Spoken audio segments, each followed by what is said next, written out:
Hey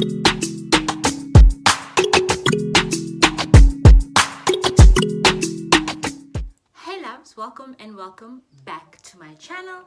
It's your girl Amanda, back at it again with another video. So in today's video it's going to be an impromptu video.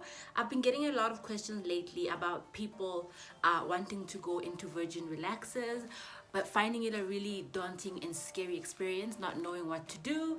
And I feel like it's, there's a lot of information on the internet of what to do and what not to do, but I thought, let me create this video that I can maybe direct people to that ask me these questions, and we make this video a safe space for anyone needing information. So if you guys have any tips and tricks for virgin relaxers, please do leave them down below in case someone is looking through and really wants to find advice on what to do, whether to do it, whether to not, what not to do. You guys get what I'm saying, okay? So I just wanted to make a disclaimer. I really am not a hair expert. I did not go to school for hair or anything like that. I solely started my relaxed hair journey my healthy relaxed hair journey beginning of this year, and I've been doing tons of research and watching tons of videos and reading tons of articles and books and journals on hair. And this platform is basically for me to share what I've learned with you guys, so that we're not all going in circles googling and finding out the same information. Okay, so what I'm going to be doing as I'm talking is I'm going to be preparing my scalp for a wash. Ever since I got these braids about 2.5 weeks ago, I haven't washed them yet. Spraying some water with apple cider vinegar and like a drop of shampoo. I'm going to be spraying that onto my scalp, and then I'm going to put a plastic bag and let that sit for about 20 minutes. For those who don't know, apple cider vinegar works as a clarifying agent, so you can also use it to deep cleanse your scalp. And I'm trying to avoid getting a lot of frizz with my knotless braids, so that's what I'm going to be doing. Instead of scrubbing my scalp with some shampoo on it in the shower, I'm just going to let apple cider vinegar for about 20 minutes. Okay, so let's get into this video. You are looking to get a virgin relaxer. You're looking to go into the, you're looking to join us here in the relaxed world. And it's really, I don't know why people find it scary, but I get it. Change is scary. Like, going into something you don't know is scary, but you really need to have fun with it. I mean, it's hair at the end of the day. Hair grows, hair breaks, depending on how you look after it. If you look after your hair really well, then your hair is going to grow. But if you really do neglect your hair, or you over process it or things like that, your hair is going to break, So getting a virgin relaxer starts the week before you get a relaxer, right? So the week before you get a relaxer, I would advise that you take out any braids that you have. So if you have had a long-term protective style, they usually do say take out that protective style a week or two before, just to give your scalp a break and help your scalp breathe, because your scalp has been in braids, it's been pulled, it's been tied for quite a while. And we all know with braids, like, even though the braids are not tight at the root, tying your hair up causes tension, putting different styles causes tension. So when you take those braids out, your hair has time, your scalp has time to breathe, your scalp has time to, I'm actually gonna start at the front, okay. Your scalp has time to breathe, your scalp has time to relax, and that is exactly what you need to do before, because once your scalp is irritated and aggravated, you're going to get burned when you're getting a relaxer, okay? You're going to get burned, okay? So a week prior to my relaxer, what I like to do is I like to wash my hair, like a deep cleanse of my hair.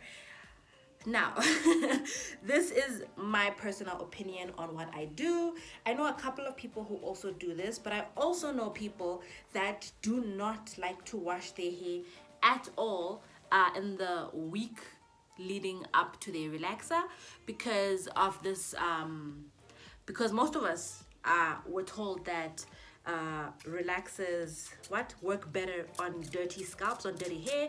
That way you avoid getting burnt by the relaxer. That's a personal choice, really.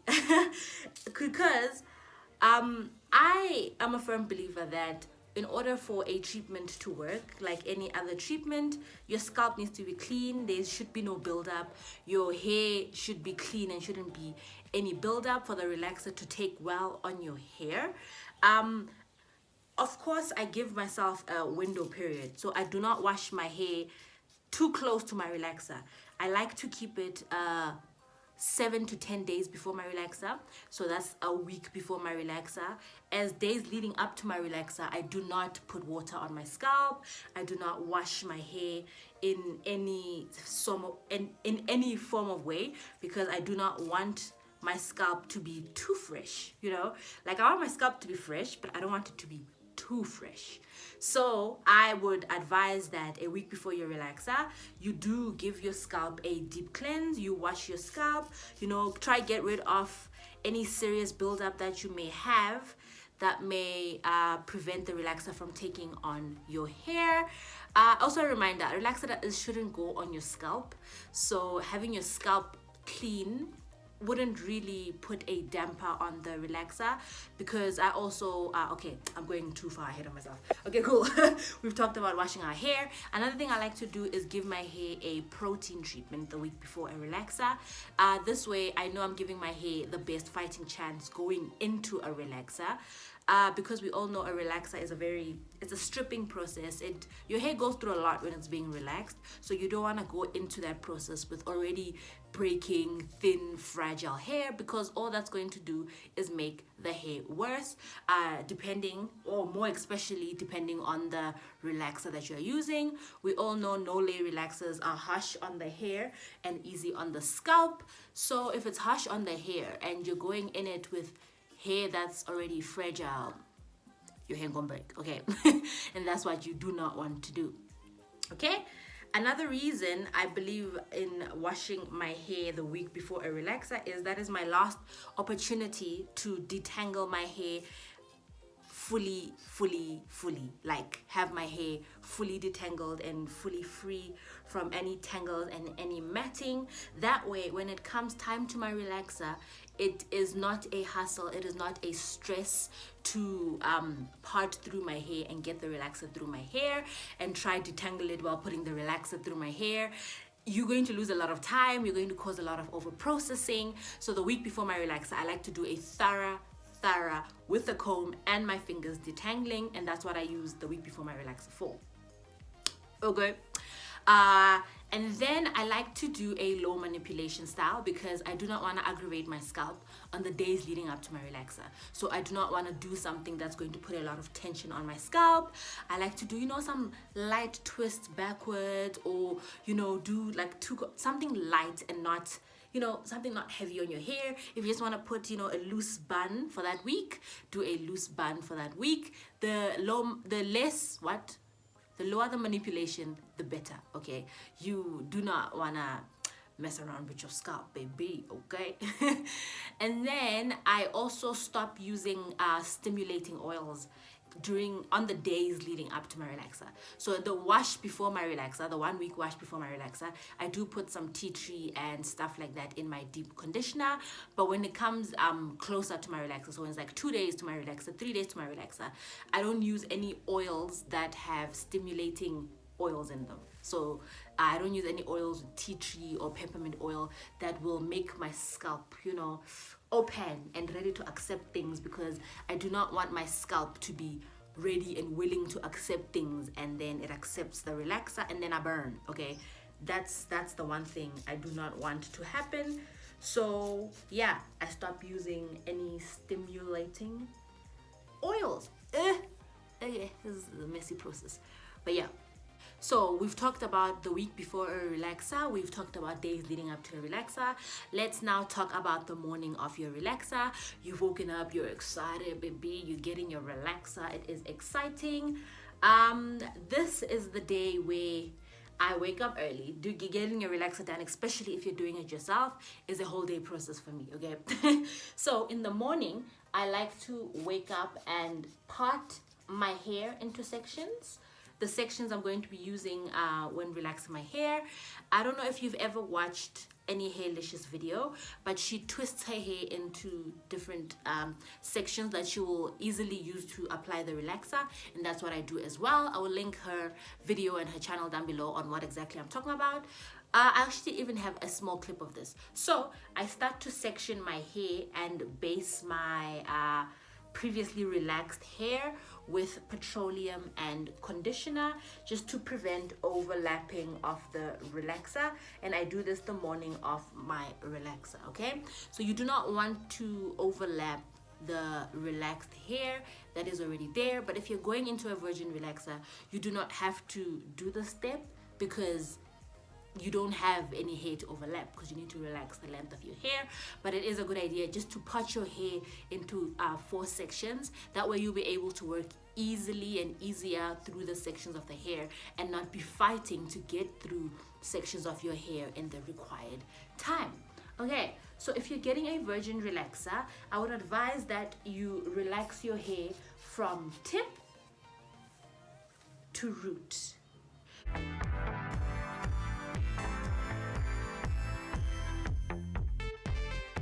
Because our roots process quicker, because that is where our body heat is, and the body heat that we have helps the relaxer process quicker. So if you put the relaxer on your roots first and then work your way to the tips, by the time you finish applying the relaxer everywhere, the roots will be over processed by that time because they process really fast. So I do advise that you start from the tip and work your way up to the roots. I also like to relax my edges and the nape of my hair. So my edges and the nape of my hair, I like to relax that last, because they also process really quickly, because they are usually very fine. They're very fine and they're very delicate, meaning they process quickly, and you don't want to lose your edges to no relaxer. Okay. Yeah, I actually forgot the most important step. The most important step being you need to actually put some petroleum around your edges, around your ears, around the back of your hair, not on your edges, like forward here, you know, on your forehead, just so you do not get burnt by the relaxer. I've never had an experience where the relaxer has burnt my actual skin, like around my hair. I don't know if that's because I've always had petroleum there, or you know, I just don't put it there. But as a precaution measure, please do base that area around with some petroleum, just to prevent the relaxer runoff onto your skin. Oh, my leg hurts, boo. Oh, my leg hurts. My leg hurts. Okay, cool. Yeah, we've talked about that. The next thing I'm going to touch on, can you guys take a second? Oh, thank you, phone. My phone decided to bring you guys all the way down. Okay, so the next thing I'm going to be talking about is combing through your relaxer, or smoothing through your relaxer. I've seen a lot of different people do things and say a lot of different things that they do. Do not comb your relaxer, just smooth it. Some go only comb the new growth, blah blah blah. So I think it's up to you, honestly. But I wouldn't advise that if, for example, you are doing a retouch and you're someone who has already gotten the relaxer, I wouldn't advise that you comb the relaxer all the way through your hair. I actually wouldn't advise that you comb your relaxer through your hair at all. That's my personal opinion, because I feel like when your hair is being relaxed, when it's going through that relaxer process, it's at its weakest. You know, it's not as strong as it should be, because that chemical is working on straightening your hair. I feel like that is something your fingers or the back of your comb can do. So you can smooth the relaxer through the your hair like this, or use the back of your comb. I mean, okay, maybe if you're going from natural to relaxed, you lightly, maybe like one time with a white tooth comb wouldn't work. But yeah, I wouldn't advise that you comb your relaxer through your hair, okay? That's just my personal opinion, but I'm sure you can find another video of another person who believes that they can comb the relaxer through their hair, and they will have a tip for you on, you know, how to do it safely without losing hair, okay?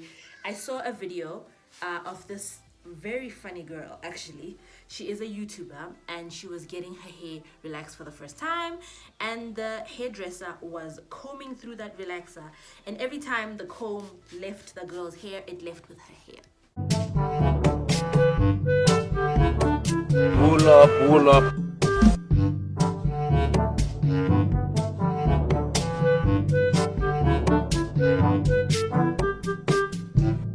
Jesus!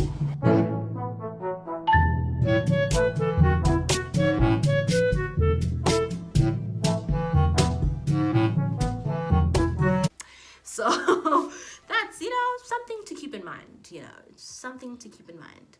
But yeah, the next important step when you are relaxing your hair is that you always use a neutralizing shampoo, okay?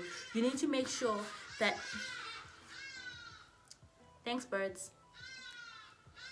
Thanks, birds. Thanks, birds. Okay, cool. Don't reply me. You guys gonna have to hear me through my birds, okay? One of the most important steps when you are relaxing your hair is to make sure that you use a neutralizing shampoo. A neutralizing shampoo works on stopping the chemical reaction that is happening through the relaxer process, and you need to do this because if you do not use a neutralizing shampoo, what's going to happen is the relaxer is going to carry on processing. I've done this a couple of times myself, using a regular conditioning or moisturizing shampoo to wash out the relaxer, and yeah, let's just say that hair broke off. My hair really broke off, and I actually had to. I had this one time where I relaxed my hair with a, one of these very cheap relaxers. I washed my hair with one of those, and I realized it doesn't come with a neutralizing shampoo. I'm like, oh, it's fine. I'm just going to use the regular shampoo that I have in my house. So I relaxed my hair. I washed out the relaxer with a regular shampoo, and then I went to bed, and my hair was burning. Like, it actually felt like my scalp was on fire. Did I say my hair? My scalp was burning. It actually felt like my scalp was on fire. It was really itchy and feeling really irritated. And in my mind, I'm like, did I not wash it out correctly? Like, I need to go back. I went back in the shower at like 2-3 a.m. in the morning. I went back in the shower to wash it out with the same shampoo that I was using the whole time. But I'm like, it's better than nothing. My scalp right now is on fire. I don't think that did any good, but the relaxer stopped burning. So maybe it did leave, but probably all that hair broke off. Anyway, so it's really important to have a neutralizing shampoo. Sorry for the birds, guys. Another very important thing to remember when you are relaxing your hair is that if you are using a relaxer, it is a process that your hair goes through. So it's really important that you deep condition your hair after this. It's really important that you put a deep conditioner through your hair just to give your hair back that life, to bring your hair back to life. If you're using a no-lay relaxer, there's a deep conditioner that comes in the kit already. But if you're using a lay relaxer, you are going to have to use your favorite deep conditioner, or any other deep conditioner you would want to try or use, a moisturizing deep conditioner that is, to bring back the moisture in your hair. Now, a lot of people use protein treatments as well right after their relaxers. I do not do this because I think it's because I've been using no layer relaxer for a while, and I find that my hair comes out a little dry from the relaxer process, and if I were to put a protein treatment right away, my hair would definitely break off because it would be that dry. So what I like to do is I do a moisturizing deep conditioner on the day I relax my hair. 1, 2 or 3 weeks after my relaxer, on my next wash day, then I do a protein treatment just to give my hair back that strength that it might have lost during the relaxer process. But yeah, guys, those are my tips and tricks for getting a relaxer, for getting a virgin relaxer. I know there's so many tips and I know there's so many tricks out there. So please, if you are here and you have gotten a virgin relaxer, or you're someone who gets relaxers constantly, please do leave any information down below that someone may find helpful if they're looking to get a relaxer for their first time. Yeah, what I'm going to do is I've sprayed this directly onto my scalp. Now I'm going to spray it everywhere and wrap a plastic bag over my hair.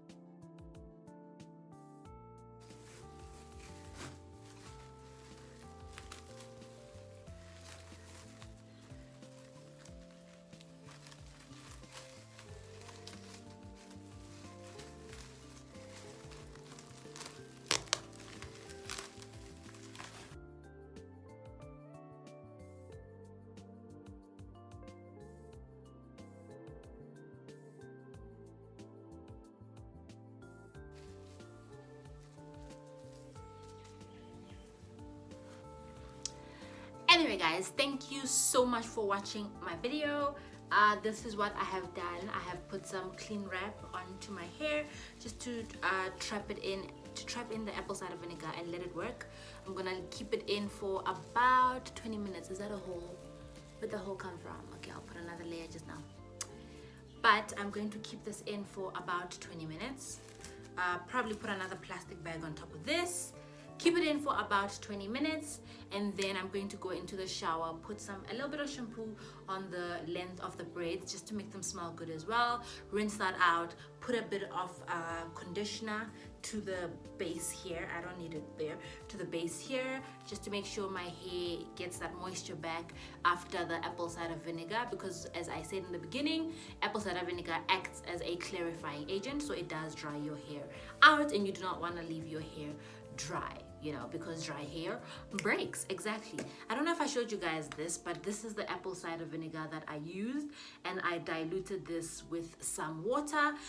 You can put as much or as little apple cider vinegar as you like, depending on how dirty your hair is, depending on how much you need that cleansing. Just know if you put a lot of apple cider vinegar, your hair will be dry. Okay. Thank you guys for watching this video. Don't forget